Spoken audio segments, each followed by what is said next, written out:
So, need a new intake for my 5.7 Hemi in 2005 Dodge Magnum, and decided to go with the Holley EFI Sniper. I heard a lot of great things from my LS friends about it. And yes, I have LS friends. I even have some JDM friends. Anyway, all the Mopar guys seem to be trashing it, so I thought I'd check it out for myself. After watching a couple of videos, it wasn't hard to figure out.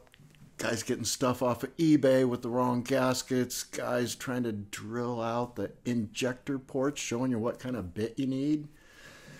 Putting brackets on upside down. It was kind of crazy. So I figured if we did it right, it might work. Let's see what happens. First, we will install the Deatschwerks fuel injectors, originally designed for the Messerschmitt. That is absolutely not true, as far as I know. Even though they spell their name funny, it turns out they're out of Oklahoma City, so they are American made. They specialize in fuel delivery, whether it's rally racing, road racing, drag racing, doesn't matter. They've got you covered. I don't work for them, they don't pay me, I just really like them. So what we've got here are the 42-pound, 432cc injectors. We won't be using all of that, but the other thing I really liked about these are they are E85 compliant.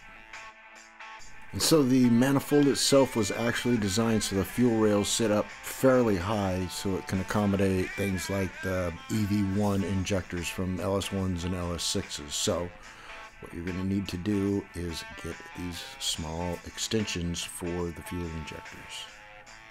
So once you get all the caps into place, you can put the fuel rail on. You can feel the O-rings snug into place. Everything fits tight, perfect, looks good. So just to show that it doesn't matter, we're going to do the other side by putting the injectors in the rail first and then mounting them into the manifold. On the fuel rail, notice how the mounting brackets flush with the bottom of the rail, not spun 180 halfway up. It won't work that way. Once you get the fuel rail on, you can feel everything snap right into place, lines up nice and straight. So these extension caps were made to make the smaller EV6 injectors the same length as the longer EV1 injectors, but they might be a little different than the Mopar injectors. So when you put the bracket on, you might need a couple of washers in there for spacers. Again, it's not about making the bracket line up, it's making sure that the injectors line up with the fuel rail. So the kit comes with 4 AN lines, so you can run your crossover line, and if you're running dual fuel lines.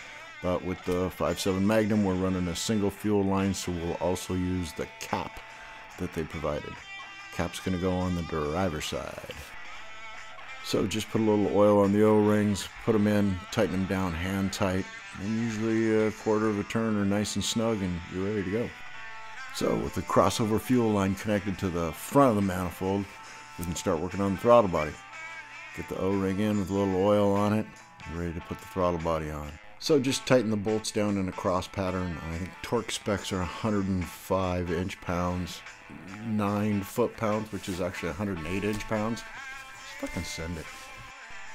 Okay, so like I was saying, on the back side, we've got a plug that we're going to put in on the driver's side fuel rail.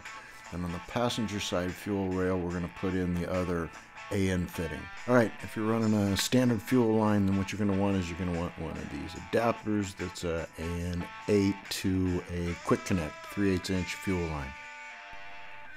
Okay, so next up is the map sensor. This beautiful CNC bracket holds the plug in place for the hole for the map sensor. Has nothing to do with actually holding the map sensor in. So if you have a stock sensor from 5.7 Hemi, what you're going to need to do is go on Amazon and get one of these.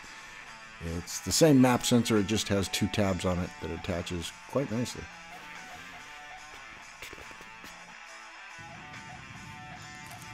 Stock gaskets are provided with the kit, but the one thing that makes this installation possible are these. A set of adapter plates from Dave over at Modern Muscle Extreme. Without these, installation doesn't work. Comes with gaskets that fit like O-rings. The whole thing is actually quite brilliant. That's pretty much everything we can do on the bench, so let's take it out and install it, shall we? So just bolt the manifold down to the torque specifications and in the sequence provided by Holley. The only vacuum port we used on the bottom of the manifold was for the brakes, and we blocked the other 3. The rest of the plumbing's all going to be based on catch cans and cold air intake and personal preferences, so I'll let you guys deal with all that. So, as you can see, no fuel leaks, haven't had any vacuum leaks, no oil lights, been running almost a week now, and I'm loving it. Oh, and the one other thing you'll need to get is this EGR block-off plate from MMX, because we no longer have EGR, or a PCV valve for that matter, so fuck emissions.